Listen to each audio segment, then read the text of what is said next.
लगता है श्रीलंका के राष्ट्रपति अनुरा दिसानायके भारत के साथ डबल गेम खेलने की तैयारी में हैं। उन्होंने पहले विदेश दौरे के लिए भारत को चुनकर चीन को सख्त संदेश तो दिया है, लेकिन अब वो एक बार फिर चीन के साथ नजदीकी बढ़ा रहे हैं। दिसानायके ने प्रधानमंत्री मोदी से मुलाकात के दौरान भरोसा दिलाया था कि वो श्रीलंका के जल, जमीन या हवाई इलाके को भारत की सुरक्षा के खिलाफ इस्तेमाल नहीं होने देंगे। लेकिन चीन के एक प्रतिनिधिमंडल के साथ मुलाकात के दौरान उनका भेद खुल गया है। श्रीलंका के पहले वामपंथी राष्ट्रपति अनुरा दिसानायके पहले ही चीन के करीबी माने जाते थे। यही वजह है कि भारत सरकार ने कूटनीतिक तरीके से उनके साथ बेहतर रिश्ते बनाए रखने की दिशा में कदम आगे बढ़ाया, ताकि देश की समुद्री सुरक्षा को मजबूत किया जा सके।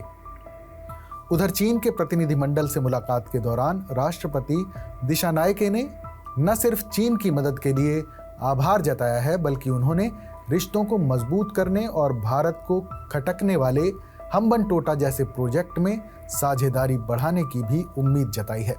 चीन के राजनीतिक परामर्श सम्मेलन यानी CPPCC की राष्ट्रीय समिति की उपाध्यक्ष किन बोयोंग और उनके साथ पहुंचे प्रतिनिधिमंडल के साथ मुलाकात के दौरान दिसानायके ने कर्ज पुनर्गठन और आर्थिक संकट के दौरान चीन सरकार की तरफ से दिए गए सहयोग के लिए आभार जताते हुए कहा कि मैं रिश्तों को मजबूत करने, सेंट्रल एक्सप्रेसवे जैसी प्रमुख परियोजनाओं में तेजी लाने और कोलंबो पोर्ट सिटी और हम्बनटोटा में साझेदारी बढ़ाने की उम्मीद करता हूं।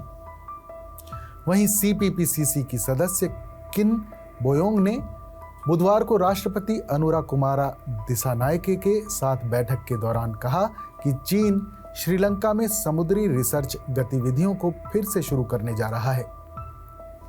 बोयोंग ने कहा कि चीन श्रीलंका की नई सरकार के साथ अपने काम को जारी रखने के लिए तत्पर है, जिससे दोनों देशों के बीच दीर्घकालिक रिश्ते और मजबूत होंगे।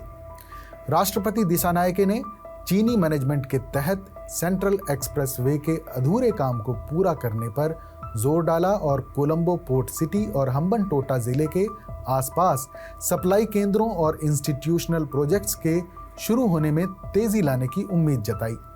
उन्होंने श्रीलंका की आपदा स्थितियों के दौरान चीन की सहायता और बच्चों के लिए स्कूल यूनिफॉर्म के प्रावधान के लिए भी आभार जताया।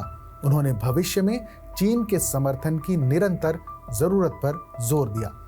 वहीं किन बोयोंग ने कहा कि प्रासंगिक परियोजनाओं को शुरू करने के साथ साथ समुद्री अनुसंधान गतिविधियों को फिर से शुरू करने की योजना है, जो विभिन्न कारणों से अस्थायी रूप से रुकी हुई थीं। इसके अलावा उन्होंने कहा कि चीनी कंपनियां हम्बनटोटा निवेश क्षेत्र में खुद को स्थापित करने का इरादा रखती हैं, जिसका मकसद श्रीलंका को बेहतर वैश्विक पहुंच प्रदान करना है। उन्होंने ये भी कहा कि राष्ट्रपति दिसानायके की चीन की भावी यात्रा के दौरान उनका गर्मजोशी के साथ स्वागत करने की तैयारी की जा रही है।